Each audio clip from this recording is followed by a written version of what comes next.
안녕하십니까. 행복한 안식일입니다.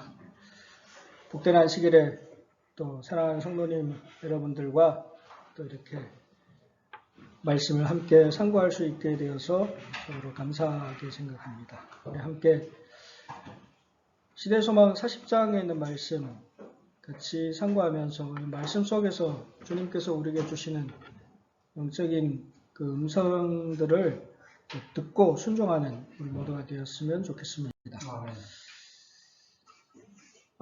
사실 시대소망을 쭉 계속해서 제가 말씀을 상고하다 보면 그냥 이제 드라마처럼 예수님의 전체 행적이 쭉 나오고 있는 것을 알게 됩니다. 그래서 지난주에 우리가 오병이어의 기적을 우리가 같이 말씀을 통해서 보았었습니다. 이제 오늘은 그 뒤의 사건이죠. 오병이어의 사건이 일어나고 난 다음에 사실 제자들이 이제 예수님께 대한 기대가 굉장히 컸었지 않습니까? 그 후에 이제 예수님을 추대하여 왕으로 세우고자 그렇게 막 이제 사람들이, 백성들이, 특별히 제자들이 또 선동하고 나설 때 예수님께서 사실 사람을 다 흩으시고 가라 다 보내고 나서 이제 예수님도 따로 이제 기도하러 가 계시고 제자들도 이제 보내는 그 이야기가 오늘의 이야기입니다. 네, 성경에 이제 마가복음 6장 45절에서 52절까지의 말씀이 되겠고 이 말씀 속에서 우리가 함께 오늘 교훈을 찾아보도록 하겠습니다. 그래서 예수님께서 사실 모세의 이후로 이런 기적을 이스라엘은 경험한 적이 없었습니다. 모세 때는 하나님께서 광야에서 만나를 내려주셨습니다. 사실 이스라엘 백성들이 애굽에서 나오면서 그 사람들이 걱정을 했을까요? 걱정 안 했을까요? 아니요. 걱정을 엄청나게 했겠죠. 왜냐하면 이 많은 사람들이 광야에 가가지고 뭘 먹고 살지, 어떻게 살아가야 될지 막막하지 않습니까? 애굽은 사실 풍요의 땅이었습니다. 그때 당시 세계 최강대국, 비록 거기에서 노예로 살지만, 여러분 사실 우리가 코리안 드림, 또 미국, 아메리칸 드림 해가지고 사람들이 옛날에 많이 미국도 가고 한국도 오고 이렇게 해서 살았지 않습니까? 미국 가가지고 떵떵거리며 잘 살고 있습니까? 저기 가가지고 엄청나게 고생하지 않습니까? 한국도 마찬가지죠? 요즘은 그래도 전족들이 와가지고 이제 좀 괜찮은 분들도 꽤나 있지만 그래도 한국에 와가지고 우리 어떻게 삽니까? 가장 밑바닥에서 힘든 일 한국 분들이 이렇게 꺼리는 그런 일들을 하면서 이렇게 힘들게 살아가고 있지 않습니까? 그래도 어때요? 잘 먹고 잘 사니까 그나마 애굽에 있던 이스라엘 백성들도 마찬가지였습니다. 애굽에서 비록 노예의 삶을 살았지만 그들의 삶은 어땠을까요? 등 따시고 부족함이 없기 때문에 좋았다는 거예요. 근데 광야로 가게 되면 뭔가 걱정이 많이 되겠죠. 뭘 먹고 살아야 될지, 어떻게 살아야 될지, 우리의 미래가 어떻게 될지. 오병이어를 겪으면서 이스라엘 백성들은 이제 소망이 생겼습니다. 이렇게 양식을 정말 모세 이후로는 이런 경험이 없었거든요. 자기들이 걱정하던 일용할 양식을 이제 공급하는, 사실 이스라엘 백성들 그때 거기에 모였던 이 5천 명이나 되는 여자와 아이 제외하고입니다. 5천 명이나 되는 이 많은 사람들, 아마 2만 명이 됐을 수도 있습니다. 그 많은 사람들에게 이 사람들은 전부 다 내일 일용할 양식을 걱정하는 사람들입니다. 내일 뭘 먹고 살아야 될지 걱정하는 삶을 사는 사람들에게 떡이 공급됐다는 것은 무엇일까요? 가장 큰 희망이라는 것입니다. 이분이 우리가 기다려왔던 그분이다. 모세가 예언한 바로 그분이다. 2000년 세월 동안 우리의 조상들이 기다려왔던 이분이 아니고 누구겠느냐는 그런 기대감을 갖고 있었습니다. 드디어 이제 하나님의 약속이 성취되는구나 하는 그런 생각을 갖고 소망의 눈으로 예수님을 바라보고 있었습니다. 사실 이스라엘이 기대했던 메시아는 어떤 분이셨을까요? 여기 시대 소망에 표현하기를 종일토록 확신은 더 강하여졌다. 그 최고의 행위는 오래 기다리던 구원자가 그들 사이에 계시다는 보증이었다 했습니다. 오병이어가 만들어지는 그걸 경험한 사람으로서, 그 떡을 직접 먹은 사람으로서 그 사람들에게는 확신이 들었다는 것입니다. 여러분, 전쟁을 하기 위해서 가장 중요한 게 뭔지 아십니까? 보급입니다. 보급. 식량이나 탄약이나 그게 보급이 제대로 돼야만이 싸움의 승패가 거기에 갈려 있습니다. 러시아가 우크라이나에 들어가서 전쟁하는 중에 고심을 했던 적이 보급로를 그 중간에서 차단해가지고 전쟁이 길어졌었습니다. 근데 지금까지도 가지 않습니다. 본래는 한 달이 아니라 한 주 안에 끝내려고 했던 전쟁이 지금까지도 1년 넘게 지금 가고 있지 않습니까? 근데 이스라엘 백성들이 지금 뭘 먹었어요? 보리떡 5개와 물고기 2마리를 갖고 임하는 사람. 야, 이건 끝이다. 저분만 있으면 어디 가도 뭐 음식 많이 갖고 가다 필요 있습니까? 전쟁판에 가도 그냥 떡 하나 하고 물고기 1마리만 있으면 돼요. 그죠? 광야에서 이스라엘 백성들의 그 많은 백성들이 먹었던 만나, 물이 필요하면 물을 냈습니다. 그렇죠? 반석을 두드리면 물이 나왔어요. 바로 이분이다. 그래서 이 백성들은 더 기대를 한 거예요. 이스라엘의 소망이 되었고 과거의 이스라엘의 영광을 회복할 분이 바로 이분이라는 그런 기대를 갖고 그분을 추대하고 바로 이 자리에서 왕으로 모시기를 원했다는 겁니다. 여기 옆에 보이는 지도가 이스라엘이 가장 영광을 얻었던 시절의 지도입니다. 솔로몬 왕국 시대. 솔로몬 시절에 이스라엘의 영토가 가장 넓었습니다. 어마어마했죠? 위로는 저 보세요. 아수르 위에 유브라데 강까지 그 영역을 넓혔고 밑으로는 뭐예요? 아예 뭐 사우디아라비아, 지금의 사우디아라비아, 이집트하고 변경을 이때는 최애 강대. 이스라엘이 예수님 당시에 이스라엘 백성들이 원했던 이스라엘 왕국의 회복이 무엇이었을까요? 바로 이거였습니다. 그렇죠. 다 회복해가지고 영광을 온 누리에 누리고 모든 민족을 호령하는 그런 제국을 원했다는 것입니다. 근데 그런 제국을 일으키기엔 누가 적임자예요? 바로 이분이라는 거예요. 야, 이분만 있으면 그래, 우리 이 자리에서 이분을 왕으로 이제 초대해가지고 우리가 뭔가 하자. 그렇게 생각을 했다는 것입니다. 근데 그게 하나님의 계획이었을까요? 그게 하나님의 섭리일까요? 아닙니다. 가끔은 우리는 인간의 목적과 인간의 계획을 하나님의 뜻으로 포장하기가 쉽다는 것입니다.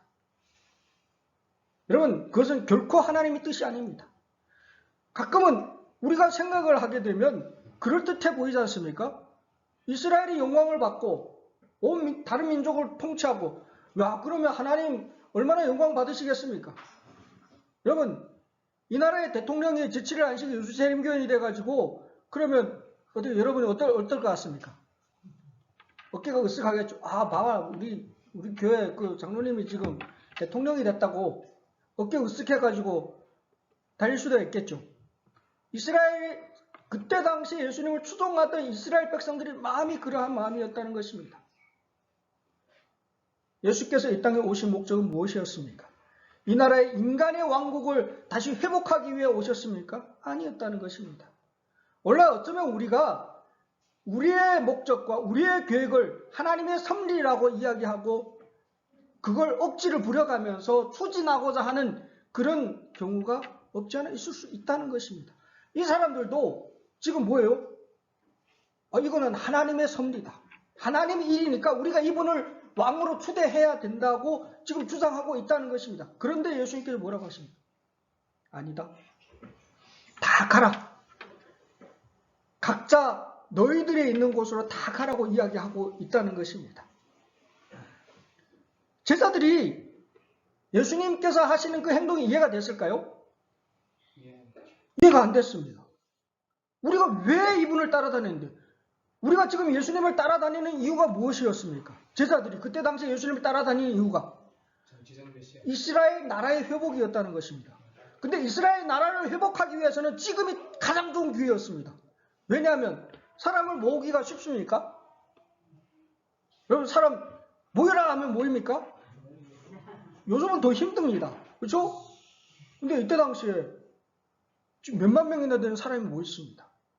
이 자리에서 예수님께서 왕으로 선포를 한다면 온 이스라엘이 다 추종해가지고 완전히 로마를 뒤집고 진짜 자기들이 예수를 따라다녔던 그 목적이 바로 이 순간에 이루어질 수 있다고 제자들은 믿었다는 것입니다.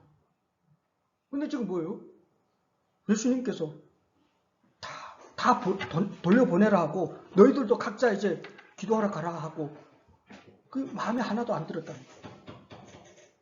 제자들은 보통 선생님이 말씀하시면 어떻게 해야 될까요? 바로 순종해서 따라야 되겠죠. 가라고 하면 가면 됩니다. 근데 안 갔어요, 제자들이. 늦게까지 꾸물꾸물대면서 좀 더 강요하면 어떨까? 좀 더 그래도 선생님이 좀 혹시 너무 겸손해서 그러신 거 아닐까? 혹시 뭔가 지금이 딱인데 왜 이럴까? 하면서 그들을 보기에는 지금이 가장 좋은 기회라고 생각을 했다는 것입니다. 하지만 그것은 잘못된 신앙이었다는 것입니다. 여러분, 우리 신앙이 빗나가게 되면 그것만큼 위험한 일이 없습니다. 제자들도 마찬가지였습니다. 예수님의 제자들이 고대했던 예수님의 나라는 어떤 나라였냐면 이 세상의 부와 명예를 회복하는 그것이 였다는 것입니다. 왜 교회 나오십니까? 원래 우리가 예수 믿는 이유가 무엇입니까? 교회 와서 한자리 하려고 교회 나왔습니까? 아니면 교회를 통해서 세상에서 좀 더 성공하고 좀 더 부를 누리고 좀 더 명예를 누리기 위하여 교회에 나오고 계십니까? 뭐 사람들에게 뭔가 좀 있는 것처럼 보이기 위해서. 근데 오늘날 교회가 지금 그렇게 변질되어 가고 있다는 것입니다. 하나님의 복음이 변질되어 가고 있습니다. 우리들이 이기적인 욕망으로 지금 바뀌어지고 있다는 것입니다. 예수 믿으면 복 받습니다. 예수 믿으면 당신 부자 됩니다. 여러분, 그래서 교회에서 일반 이렇게 개신교에서는 큰 교회들에 가서 목사가 축복 기도해주면 돈 1,000만 원, 장로님 얘기하셨나요? 1,000만 원씩 줘야 된대요. 큰 회사나 이런 데 가가지고 담임 목사가 가가지고 기도해주면 1,000만 원 줘야 된대요. 그래야 기도해준대요. 그건 점쟁이지 목사입니까? 근데 오늘날 교회가 그렇게 변질되어 있다는 것입니다. 하나님의 복음을 전하는 교회가 그런 역할을 하고 있다는 것입니다. 신앙이 빗나가면 빗나간 신앙은 정말 너무나 가장 위험한 게 그거라는 거예요. 그걸 갖고 또 열심을 갖고 있게 된다는 것입니다. 예수님의 제자들도 마찬가지였습니다. 그러다 보니까 예수님이 지금 하고 있는 그 행위가 예수님이 권하고 있는 그런 권면이 마음에 들었을까요? 아닙니다. 그러니까 불평불만이 가득한 겁니다. 아니, 왜 우리 선생님은 왜 이 좋은 기회를 이게 그냥 지나려고 할까요? 그래서 예수님께서 강권하여 제자들에게 진짜 정말 마지막 강박이다시피 제자들 배에 태웠습니다. 이제 가라. 더 있으면 안 된다. 근데 그 제자들의 마음에 여기에 보면 그 제자들의 마음 상태를 이 짤막한 한 구절에 표현을 하고 있죠.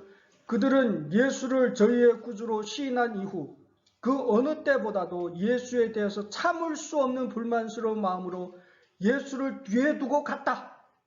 그들은 예수께서 자신을 왕으로 선포하는 것을 허락지 아니하셨다는 이유로 불평하였다.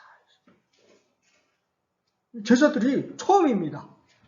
자기 선생에 대해서 불만이 가득해가지고 또 불평이 가득해가지고 지금 뭐예요? 간 거예요. 그러면서 뭐예요? 우리가 조금만 더 강청했다면 선생님이 혹시 들었을 수도 있겠다. 그런데 우리가 그때 좀 더 간청해야 됐는데, 그러면서 아쉬워했다는 것입니다. 그러면서 불평하고 불만이 가득 차 있었다는 것입니다. 불신이 그들의 정신과 마음을 점령하고 있었습니다. 명예욕이 그들이 눈을 멀게 했습니다.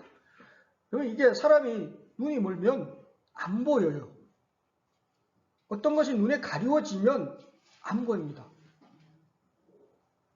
명예욕, 이런 불신이 우리의 눈을 가리워서 참된 예수님의 그 능력을 보지 못하게 됐다는 거예요. 사실 이 제자들 지금 방금 전에 무슨 사건을 경험했습니까? 오병이어를 경험했습니다.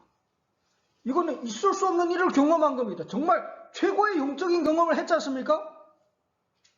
떡 5개로 물고기 2마리로 그 몇만 명이 되는 사람들이 배불리 먹고도 12바구니가 남는 그 놀라운 기적을 경험했음에도 불구하고 그들의 이기심과 그들의 명예욕 때문에 그런 영적인 경험은 다 잊혀지고 오히려 예수님께 어떻게 해요? 불평과 불만만 가득했다는 것입니다. 그게 오늘날 우리들의 현주소입니다. 우리는 금방 정말 영적인 은혜, 하나님의 은혜의 말씀으로 충만해 있었다가도 방금 또 내 이기심이 그걸 다 덮어버리는 그런 신앙에 빠지기 쉽다는 것입니다. 제자들은 억측하다가 마침내 심한 영적인 흑암에 빠지게 되었고, 뭐라고 생각했냐면 바리새인들이 주장한 대로 예수가 과연 사기꾼은 아닐까 하고 그들을 의심하였댔습니다. 참 처참하게 깨지죠? 처참하게 무너집니다. 그게 원래 우리들의 삶의 모습이기도 하다는 것입니다. 의심이 우리의 마음에 들어오는 순간 정말 그것은 우리의 전체 신앙을 좀먹어서 완전히 무너뜨리게 할 수도 있다는 것입니다. 그것만큼 위험한 게 없습니다. 제자들도 보십시오. 명예욕이 들어오고 그 다음 의심이 들어오고 그 다음 뭐예요? 불신으로 쉬운 길을 가려고 생각을 한다는 것입니다. 그래서 다른 경험이 필요했습니다. 예수님께서 그들의 영적인 상태를 회복시킬 어떤 다른 경험이 필요했다는 것입니다. 여러분, 우리가 가끔 우리의 욕심과 이기심과 명예욕 때문에 당하는 시련이 온다는 겁니다. 여러분, 이 호수의 폭풍은 예수님께서 이 제자들의 믿음을 다시 회복시키기 위한 기회였습니다. 그들이 망각한 오병이어의 기적을 잃어버리고 정말 이기심에 가득 차가지고 명예욕에 가득 차가지고 예수님께 불평불만하는 그들의 신앙의 마음을 다시 돌이키기 위한 기회였다는 것입니다. 여기에 신의 소망이 표현한 대로 제자들이 큰 축복을 받은 시기였으나 그들은 축복받은 것을 다 잊어버렸다. 그들은 요동하는 물 가운데 빠져 있었다. 제자들의 생각은 격동하고 분별력이 없었으므로 주께서는 그들의 심령을 괴롭히게 하고 그들의 마음을 차지할 다른 어떤 것을 그들에게 주셨다 했습니다. 혹 우리의 삶 속에도 폭풍을 경험하고 있습니까? 그때 우리들의 영적인 상태를 다시 한번 살펴볼 필요가 있다는 것입니다. 이 제자들이 지금 금방 있었던 오병이어의 사건을 그냥 뭐 있었던지조차 잃어버리고 예수님께 뭐예요? 불평하고 불만하지 않습니까? 그래서 그들에게는 폭풍이 다가온 것입니다. 근데 제자들이 준비됐습니까? 지금 이 제자들이 뭐요? 억울함에 가득 차가지고 예수님께 대한 불평불만이 가득 차서 배 타고 지금 가면서 제자들 사이에 나눴던 얘기는 어떤 대화뿐이었을까요? 우리가 그냥 좀만 선생님을 좀 더 강청했으면 선생님이 했을 건데 베드로 자네가 왜 더 나섰어야 되는데 왜 그때 더 안 나섰냐고. 요한이 네가 그래도 예수님 가장 사랑하는 제자고 예수님께서 그래도 네 말을 가장 잘 듣는데 네가 좀 한마디라도 더 하지 왜 그랬냐고. 아마 그러면서 배 타고 갔었을 겁니다. 그런데 뭐예요? 갑자기 폭풍이 닥친 겁니다. 갑자기 바다가 갈릴리 호수가 요동을 치는 거예요. 갑자기 들어닥친 그 폭풍, 제자들은 당황했습니다. 제자들 준비됐습니까? 아니요. 여러분, 오늘날 우리들의 영적인 상태가 불평불만으로 가득 차 있으면 어떤 사건이 우리에게 닥쳐올 때 우리는 거기에서 무너지기 쉽다는 것입니다. 제자들도 마찬가지였습니다. 사실 이 제자들은 베테랑 어부들이 거기에 진짜 많이 있습니다. 그죠? 베드로, 요한, 야고보, 안드레, 다 그 갈릴리 호수에서 잔뼈가 굵은 어부들입니다. 근데 불평불만이 가득했던 그들의 삶 속에 갑자기 들이닥친 이 폭풍우는 정말 어쩔 방법이 없었습니다. 길이 없었습니다. 여기에 표현대로 각 사람은 모두 배가 가라앉지 않게 하려고 안간힘을 다 썼다 했습니다. 사실 그 베세다에서 예수님과 만나기로 한 시점까지는 가까운 거리입니다. 진짜 몇 시간 안에 갈 수 있는 거리였지만 폭풍이 들어닥치니까 점점 멀어지는 거예요. 그러니까 완전히 포기한 겁니다. 어쩔 방법이 없었습니다. 왜냐하면 이것은 인간이 할 수 있는 것이 아니었기 때문이었습니다. 아예 노젓기를 단념하고 배를 다시 정상으로 만드는 걸 제자들은 단념을 해버렸습니다. 준비되지 않은 때에 위기가 닥쳐오면 우리도 제자들과 똑같이 당할 수가 있다는 것입니다. 우리 앞에는 하나님께서 예언하신 여러 가지 징조들이 있습니다. 여러분, 지금 세상이 돌아가는 모습을 보게 되면 어떻습니까? 세상이 오래 갈 것 같습니까? 아직도 100년, 1000년, 다음 세대까지 세상이 이어질 것 같습니까? 지구의 지금 상태를 보십시오. 여러 가지로 저희만 얘기하는 게 아니고 그냥 세상에도 아이고 이제 세상 끝날 날이 오라지 않았나 보다 하고 이렇게 얘기하고 있습니다. 예수 안 믿는 사람들까지도. 분명하게 우리에게는 예언이 시간표가 있습니다. 1년 시험령 분명히 내려집니다. 준비는 다 됐습니다, 이미. 근데 우리가 준비되지 않은 상태에서 이러한 위기가 닥쳐오게 되면 어떻게 될까요? 제자들처럼 우왕좌왕할 수밖에 없습니다. 방향이 없게 됩니다. 영적으로 깨어 있어야 됩니다. 하나님의 말씀을 통하여 우리의 상태를 점검하고 예수를 똑바로 바라봐야 됩니다.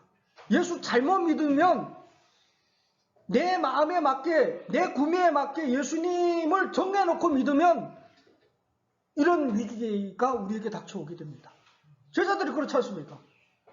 자기의 구미에 맞게 예수를 정해놨습니다. 메시아를. 그리고 그대로 가야 되는데 그대로 가지 않았기 때문에 어떻게 하는 거예요? 불평불만하는 겁니다. 오늘도 마찬가지입니다.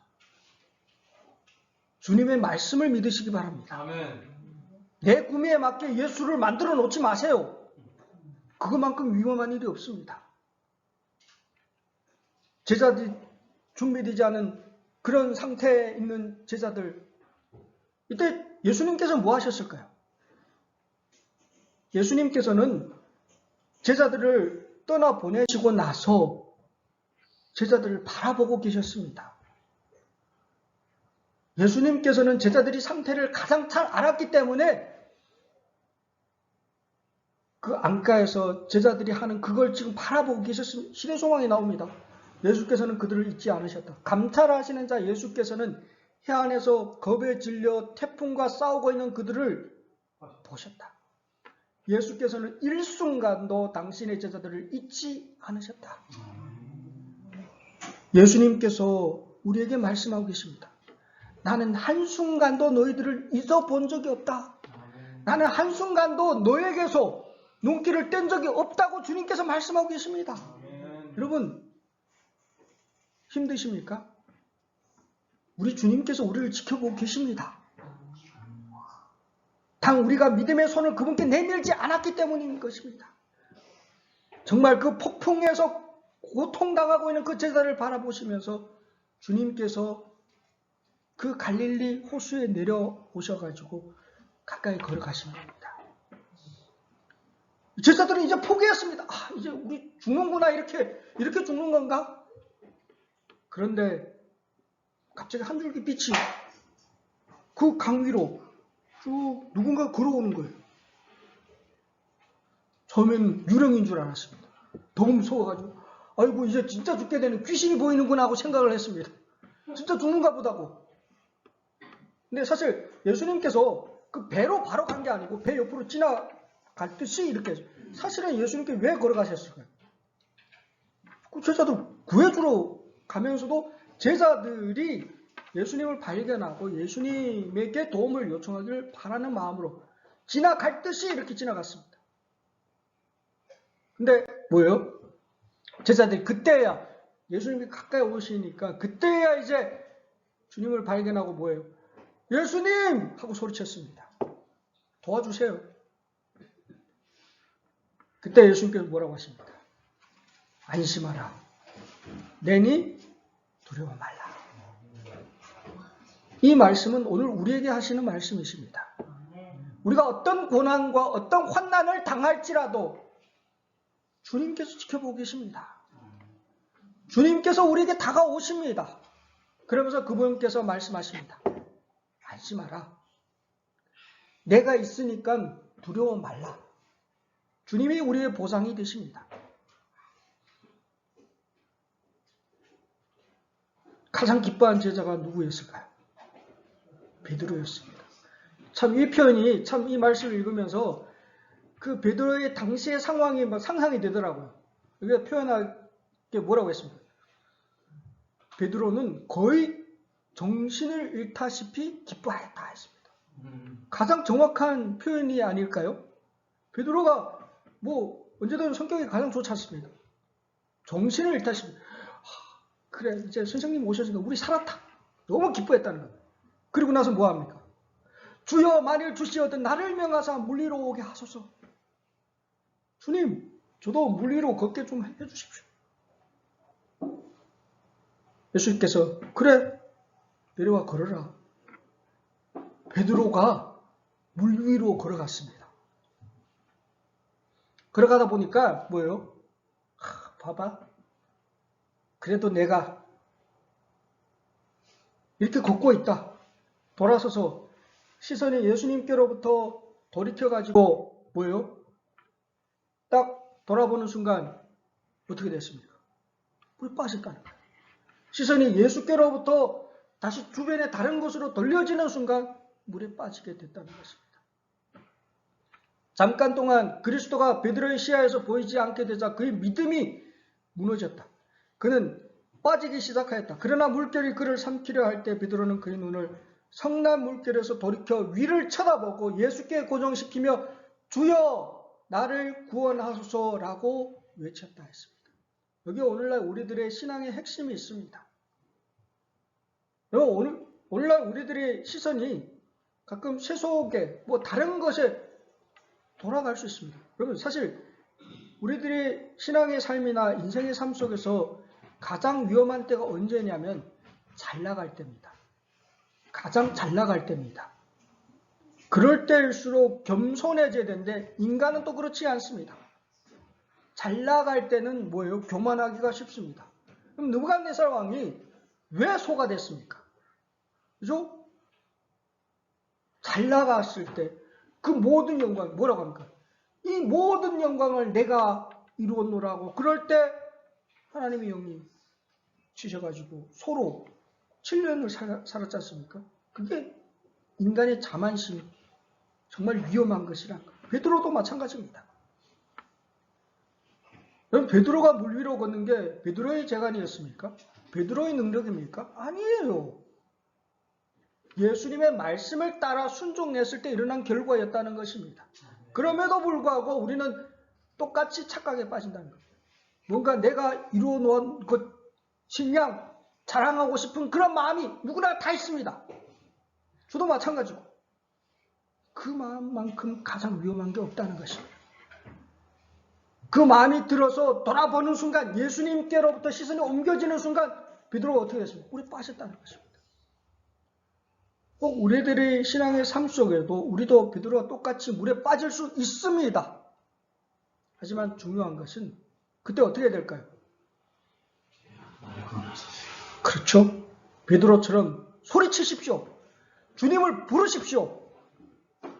주께서 기다리고 계십니다. 그분께서 손을 내밀어쳐서 어떻게 해요? 내 손을 잡으시고 믿음이 적은 자여 왜 의심하였느냐고 말씀하시면서 우리를 건져 주실 것입니다. 베드로처럼 한번 외쳐볼까요? 주여 나를 구원하소서. 주여 나를 구원하소서. 주님께서 기다리고 계십니다. 내 손을 잡아주시고 그분께서 나를 구원해 주실 것입니다. 이 베드로의 경험이 어쩌면 그의 평생의 경험이 되었을 것입니다. 여러분, 실수에 넘어지는 걸 두려워하지 마십시오. 중요한 것은 다시 주님의 손을 잡는 것입니다. 다시 그분께 도움을 요청하는 것입니다. 그러면 그분께서는 언제든지 우리 곁에 지켜보고 계시다가 우리를 구원해 주시는 분이시라는 겁니다. 믿음의 시선을 다시 예수께로 돌려졌을 때 베드로는 구원을 경험하게 되었다는 것입니다. 공경이 닥쳐올 때 베드로와 같이 될 때가 우리에게도 사실 많습니다. 이제 우리의 눈을 우리 주변의 어떤 사건이나 어떤 사람에게 돌리는 게 아니고 다시금 주님께 돌리면 주님께서 우리를 구원해 주실 것이라는 겁니다. 더구나 이 마지막 시대에 여러분 우리가 의지해야 될 것들이 사실 요즘은 더 그렇게 쉽게 어찌 보면 우리가 초창기 신앙할 때는 경제적으로 다 정말 못 살았습니다. 그죠? 교회도 못 살고 우리도 다 삶에 그렇게 여유 있었던 건 아니었습니다. 근데 사실 신앙적으로 조선족교회가 신앙적으로 영적으로 가장 확고하고 견고했던 때가 그때가 아니었나 싶습니다. 어려웠지만 돈이 없었지만 믿음으로 교회를 지었습니다. 어렵고 정말 아무것도 없었. 제가 화룡교회에서 청년회 할 때 청년회 예산이라는 게 없었습니다. 그죠? 요즘은 물질적으로 풍요로운데 오히려 어떻게 됩니까? 영적으로는 더 말라 있습니다. 왜요? 예수를 의지하기보다는 내가 가진 뭔가 재능, 내가 갖고 있는 그 재물, 그것을 더 의지하기 때문이라는 것입니다. 하지만 우리가 기억해야 될 것은 마지막 최후의 믿음의 환난의 순간을 이겨나갈 사람은 재물을 의지하는 사람이 아닙니다. 우리가 이 마지막 때에 붙잡을 수 있는 것은 예수 그리스도는 아무것도 없습니다. 그거 명심하십시오. 그럼 우리가 갖고 있는 재물 어느 순간에 그냥 다 없어질 수가 있습니다.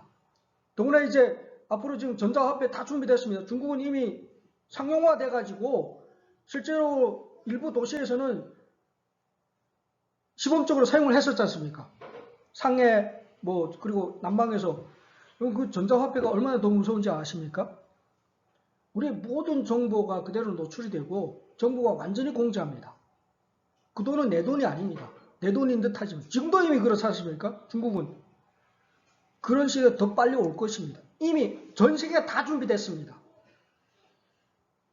여러분 요한계시록에 나오는 짐승의표 사고 팔고 하는 것을 금하게 하겠다는 게 어떻게 이루어질지 우리가 궁금했지 않습니까? 지금 현실을 딱 바라보면 그림이 나옵니다. 보입니다, 눈에.